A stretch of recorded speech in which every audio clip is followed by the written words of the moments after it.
kesimpulannya dari bagian yang pertama ini ya, entrepreneurship bagian pertama ini adalah bahwa pertama, entrepreneurship itu bukan hanya sifat yang dimiliki oleh para pengusaha, tapi dia adalah sifat genetik yang dimiliki oleh manusia pertama.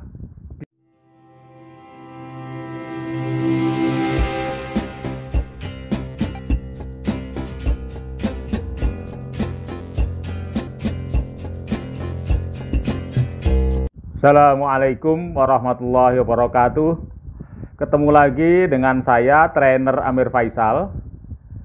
Kalau Anda ingin mengetahui kurikulum vitae saya, kemudian ingin membaca blog-blog saya, atau mungkin Anda mau mendownload buku-buku saya, Anda tinggal klik panah di sebelah kanan ini, ya.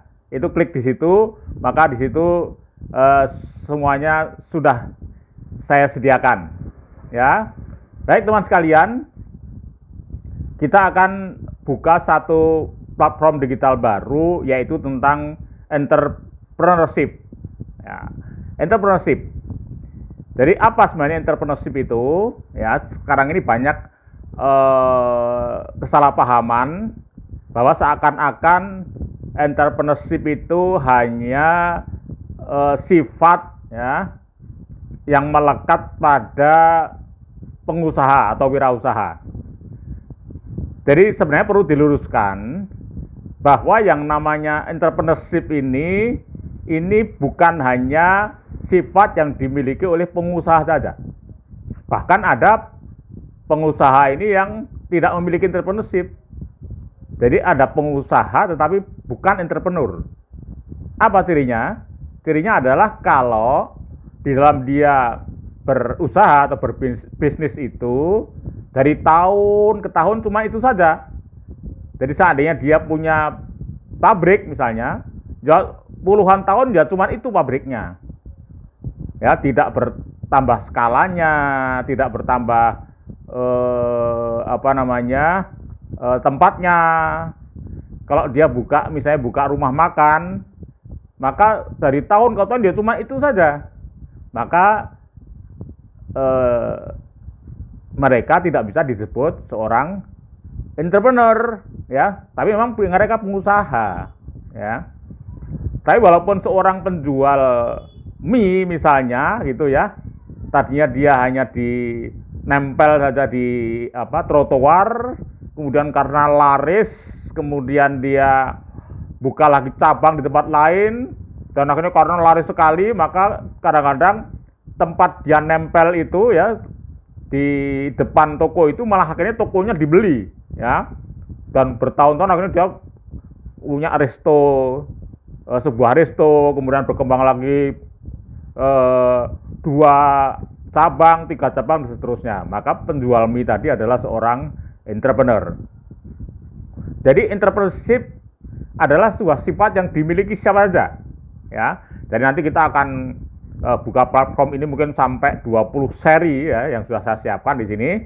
Jadi akan kita jelaskan sebenarnya bahwa entrepreneurship ini bisa melekat pada siapa saja, baik terutama kepada pengusaha, bisa juga kepada para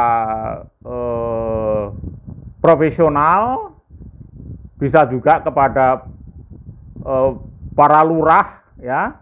Para lurah, para camat, karena lurah ini adalah jabatan yang dia betul-betul dituntut untuk menjadi seorang top leader, ya. Dia top leader di kelurahannya. Kalau camat dia top leader di kecamatannya, gitu ya. Atau mungkin juga seorang rektor, seorang kepala sekolah, dia juga seorang leader di lingkungannya. Maka orang-orang ini perlu memiliki sifat entrepreneurship. Kemudian filosofinya begini,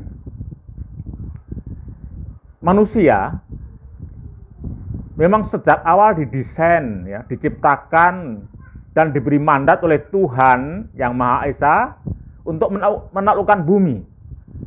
Dan Anda tentu tahu bahwa ketika Nabi Adam dan Ibu Hawa ini diturunkan ke bumi, kan belum ada fasilitas apa-apa, belum ada peralatan apa-apa, ya, belum ada layanan apa-apa. Jadi semuanya harus mereka create sendiri. Mereka harus selesaikan masalah dihadapi itu, kemudian dia create, kemudian untuk menyelesaikan masalah yang dihadapi itu. Jadi Adam dan Hawa, ya, Nabi Adam dan Ibu Hawa itu adalah seorang creator, ya, creator. Jadi ciri khas dari seorang entrepreneur adalah creator. Nah, dengan demikian bahwa genetik tentu saja karena kita semuanya manusia sebumi ini adalah keturunan Adam dan Hawa, maka sebenarnya genetiknya kita juga sama. Jadi sebenarnya kita semuanya punya gen yang namanya entrepreneur. Sudah disiapkan oleh Allah SWT. Nah, teman-teman sekalian, jadi Allah SWT Maha Pengasih dan Penyayang, maka Allah tidak membiarkan begitu saja Nabi Adam dan Ibu Hawa yang juga kita semuanya manusia ini menghadapi masalah di dunia tanpa diberikan power atau diberikan modal, ya, kapasitas yang bisa mengatasi dunia itu. Ini ada tiga, ya, ada tiga kecerdasan yang diberikan oleh Tuhan Allah SWT pada manusia agar bisa mengatasi kehidupannya sendiri. Ini hasil dari riset para pakar ilmuwan, ya. Yang pertama adalah kecerdasan fisikal, ya. Kecerdasan apa? Fisikal. Seorang peneliti dari Jepang, ya, dari Tsukuba University bernama Profesor Kazuo Murakami PhD.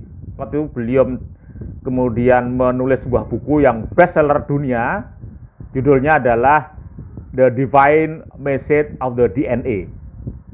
Jadi kalau diterjemahkan bebas begitu adalah wahyu Tuhan di dalam DNA manusia. Jadi beliau jelaskan, ya, bahwa DNA atau kepanjangannya deoxyribonucleic acid itu berisi kode genetik, ya, kode genetik kehidupan manusia. Uniknya adalah dari DNA itu jumlahnya, ya, jumlahnya ini dalam setiap 1 kilogram berat tubuh kita ini ada 1 triliun. Oleh Tuhan yang pertama diberi kecerdasan fisikal namanya DNA. Teman-teman sekalian, kehebatan yang baru yang ditemukan oleh Profesor Kazuo Murakami tadi adalah ternyata dari keseluruhan gen yang kita miliki ini, manusia ini baru menggunakan antara 5-10% saja. Saya ulang lagi, kita baru menggunakan potensi kita, potensi fisikal kita itu adalah baru 5-10% saja. Itu kalau 10% itu sudah luar biasa. Dia mengatakan seandainya Anda bisa mengaktifasi gen Anda itu 2 kali lipat saja, Anda sudah menjadi Superman. Nah, ini kecerdasan fisikal yang dimiliki oleh manusia. Tapi kecerdasan fisikal itu tidak semuanya optimal. Kan ada orang yang tidak bisa mengembangkan dirinya, ya, dia tetap saja stagnan. Ada orang bisa mengembangkan dirinya sebiar rupa sehingga menjadi sukses. Nah, apa yang menyebabkan sebab itu?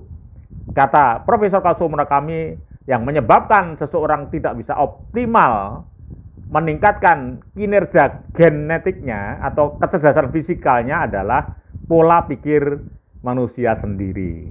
Jadi ketika kita lemah, malas berpikir, malas bertindak, ya, enggan berkreasi, maka pada saat itu gen kita sedang tertidur. Ya, sedang tertidur. Jadi kalau kita malas-malasan, maka gen kita tertidur.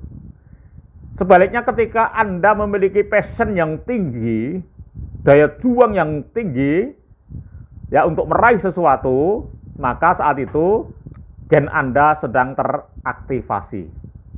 Nah, ini penjelasan dari Profesor Murakami. Nah, teman sekalian, ada sebuah riset yang menarik dari teman beliau yang bernama Shigeru Nozawa, ya. Mudah-mudahan saya tidak salah menyebutkan, ya. Jadi beliau ini berhasil mengembangkan genetik tapi buah-buahan atau tepatnya tomat. Jadi Pak Nozawa ini mengembangkan tomat ini yang biasanya dalam satu batang itu hanya menghasilkan sekitar 10, ya, paling tinggi 20. Ini bisa mengembangkan, ya, genetika tomat ini sehingga setiap batangnya menghasilkan 12.000 buah. Lihat gambarnya itu, luar biasa sekali. Jadi begitu berapa kilo itu, ya, di pohon tomat itu, ya. Apa rahasianya? Nah, rahasianya teman sekalian, jadi Pak Nozawa mengatakan begini, tumbuhan yang kita lihat di sekitar kita hanya menunjukkan potensi terbatas sebagai reaksi dari kondisi tertentu. Nah, kemudian beliau mulai meneliti kondisi apa saja yang mencegah tanaman tomat itu bisa berkembang menjadi besar dan banyak. Nah, kemudian beliau memperoleh kesimpulan bahwa ternyata tanah adalah salah satu hambatannya. Jadi menurut teori konvensional, tanah sangatlah penting untuk pertumbuhan. Tumbuh-tumbuhan akan memperpanjang akarnya untuk mencari makanan, tetapi tanah juga telah menghambat mereka. Nah, inilah yang sekarang kita sebut sebagai, Anda tentu mengenal, sekarang lagi ngetren di mana-mana, yaitu teknologi hidroponik. Nah, sekarang pertanyaannya, apa penerapannya bagi manusia? Nah, jawabannya adalah, maka sama juga. Jadi kalau habitat kita ini kemudian kita ubah gitu, ya, yang menghambat kita hilangkan, yang mengembangkan kita optimalisir, maka akan terjadi juga kita seperti tanaman gen kita seperti tanaman tomat tadi. Jadi jika semua hambatan yang ada di lingkungan kita ditiadakan, kemudian diubah menjadi lingkungan yang lebih sesuai, maka potensi kita bisa berkembang pesat. Nah, ini adalah sebuah kecerdasan fisikal. Teman sekalian, jadi tidak mustahil kalau manusia bisa mengembangkan gennya sedahsyat tomat tadi. Asal kita bisa menghilangkan hambatan-hambatan dalam pikiran kita. Kalau Anda ingin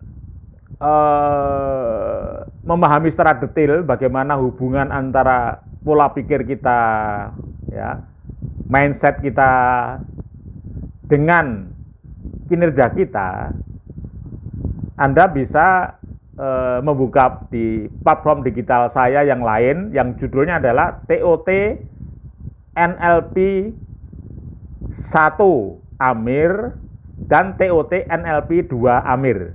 Di sana yang NLP 1 saya jelaskan bagaimana hubungan antara batang otak, kemudian otak limbik dengan otak kecerdasan intelektual, ya, itu di TOT NLP 1 Amir, dan TOT NLP 2 Amir bagaimana kita membongkar mindset. Nah, silahkan Anda buka lagi karena tidak akan saya bahas, ya, di dalam platform ini, ya. Silahkan dibuka sendiri. Teman sekalian, kemudian yang potensi yang kedua yang diberikan oleh Tuhan kepada khalifahnya tadi, kepada utusannya, pada manusia ini agar bisa menyelesaikan masalah di dunia ini, yang pertama kecerdasan intelektual. Nah, ini juga hasil dari riset. Dan yang diriset adalah otaknya Einstein, Albert Einstein. Sebagaimana kita ketahui bahwa Albert Einstein adalah termasuk orang-orang yang cerdas di dunia. Dan beliau menyerahkan otaknya itu, ya, dulu pernah berwasiat untuk diteliti. Dan dari hasil penelitian otak Einstein itu ternyata beliau baru menggunakan sekitar 10-12% saja. Bayangkan dengan menggunakan 10-12% dari berat tubuhnya tadi, ya, itu dia sudah begitu hebat. Dan diyakini bahwa orang-orang biasa seperti kita mungkin hanya sepertiganya. Bahkan saya mungkin sepersepuluhnya nggak ada ya, saya ya, nggak tahu Anda ya. Jadi inilah kecerdasan intelektual yang telah diberikan oleh Tuhan kepada manusia. Jadi pertanyaannya sekarang adalah, jika kesimpulan dari para ahli neurosains bahwa ternyata manusia biasa, manusia yang seperti kita ini, baru menggunakan otak sekitar 3%, ya, maka bayangkan berarti bagian otak yang belum kita gunakan ini berapa banyak. Berarti otak kita terus terang masih banyak menganggur ya. Ya silakan Anda lihat sendiri bahwa otak Anda sudah dalam sehari optimal tidak Anda gunakan. Berarti kita masih potensi kecerdasan yang luar biasa yang bisa kita explore ya dari kecerdasan intelektual kita. Teman sekalian, kemudian yang ketiga adalah kecerdasan emosional, spiritual. Jadi kecerdasan emosional, spiritual. Ini ada sebuah buku yang menarik, ya judulnya The God Can. Nah ini bukunya, ini ditulis oleh Dean Hammer. Dean Hammer ini menemukan fenomena yang sangat luar biasa yang mengubah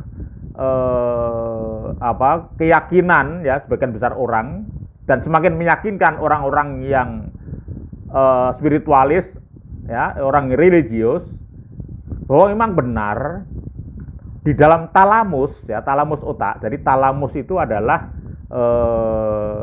gampangnya adalah CEO dari otak.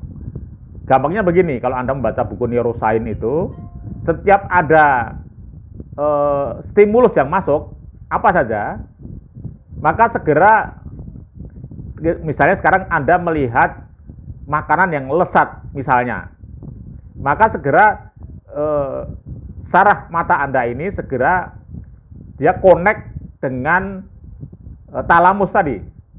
Kemudian talamus nanti dia akan kemudian mengakseskan ke bagian-bagian yang berkaitan, misalnya berkaitan dengan otak yang mengurusi selera misalnya. Kemudian karena melihat makanan begitu lezat, maka tiba-tiba perut menjadi lapar. Kemudian air liurnya ingin keluar. Itu adalah kerja dari talamus. Termasuk misalnya Anda melihat barang yang indah, perempuan melihat perhiasan yang indah, pakaian yang indah, maka segera talamusnya bekerja. Langsung mengakseskan ke bagian-bagian otak yang relevan dengan baju yang indah dan perhiasan yang indah tadi. Nah, di dalam talamus ada sebuah gen namanya VMAT2, itu rumusnya ya, rumus menurut Pak Dean ya, Pak Dean Hammer, itu yang dia tidak bereaksi terhadap rangsangan-rangsangan atau stimulus yang sifatnya dari dunia. Ini anehnya, jadi dia diperlihatkan makanan enak tidak reaksi, barang-barang indah tidak reaksi, ya. Tetapi dia hanya bereaksi ketika orang itu masuk ke rumah ibadah. Nah, maka beliau sebut adalah the God Can. Jadi ketika orang masuk ke rumah ibadah, itu tiba-tiba dia bereaksi. Ya, ketika orang sembahyang bereaksi, dia langsung bereaksi.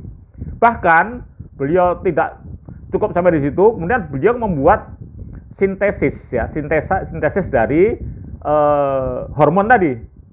Kemudian setelah dia sintesis, kemudian dia suntikkan pada sembarang orang. Orang lewat di jalan dia suntik. Maka tiba-tiba orang itu yang tadinya beringas misalnya ya, tadinya uraan misalnya, tiba-tiba menjadi khusyuk. Jadi ini adalah the God Can. Jadi ini adalah kecerdasan emosional spiritual. Baik teman sekalian, nanti kita akan lanjutkan pada bagian kedua, ya masih berkaitan dengan tadi ketiga kecerdasan tadi. Nah, kesimpulannya dari bagian yang pertama ini ya, entrepreneurship bagian pertama ini adalah bahwa pertama, entrepreneurship itu bukan hanya sifat yang dimiliki oleh para pengusaha, tapi dia adalah sifat genetik yang dimiliki oleh manusia pertama di bumi ya, ibu kita semuanya, ayah ibu kita semuanya, yaitu Nabi Adam dan Ibu Hawa. Secara genetik mereka sudah memiliki, sudah disiapkan, sudah didesain menjadi seorang entrepreneur. Kemudian yang kedua, untuk bisa menghadapi ya permasalahan di dunia di bidang apapun, ya termasuk terutama bidang bisnis, Anda menghadapi masalah di bidang sosial, di bidang pendidikan, di bidang politik, maka Tuhan telah memberikan 3 kecerdasan. Yang pertama adalah kecerdasan fisikal, kemudian 2 kecerdasan intelektual, dan yang ketiga adalah kecerdasan emosional spiritual. Sampai ketemu lagi pada bagian yang kedua, entrepreneurship 2. Sekian, Assalamualaikum warahmatullahi wabarakatuh.